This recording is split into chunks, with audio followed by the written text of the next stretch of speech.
Hello দিদি, তা মিনুর পাত্র পেলে? হ্যাঁ দিদি, মিনু দেখছে, এখনো কিছু ফাইনাল করেনি। এত দেখা দেখি কি আছে বুঝি না বাপু। আমাদের সময় তো একবার পাত্রপক্ষ দেখে আসতো, আর পছন্দ হলেই বিয়ে পাকা। এখনকার মেয়েদের বেশি স্বাধীনতা দেয়াই কাল হয়েছে, বুঝলে? আসলে যুগটাও তো বদলেছে দিদি। আগে এত ডিভোর্স, খুন করে টুকরো টুকরো করে ফেলা, এসব তো ছিল না। কিন্তু এখন যা দিনকাল পড়েছে, ওর ইচ্ছের বিরুদ্ধে বিয়ে দিলে যদি সুখী না হয়।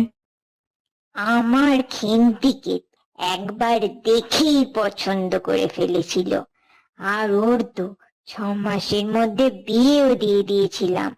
হ্যাঁ, তা ঠিক। তবে কাল আমার খেন্তির সাথে দেখা হয়েছিল। জামাই নাকি মাঝে মধ্যেই ওর গায়ে হাত তোলে। ও ডিভোর্সের কথা ভাবছে বলল। কই, তুমি তো আমায় জানাওনি কিছু। আহ, ইয়ে মানে হ্যাঁ আর কি দিদি, আমার না ভাতটা পুড়ে যাবে, গ্যাসে অনেকক্ষণ বসিয়ে এসছি। ফোনটা আজ রাখলাম তাহলে।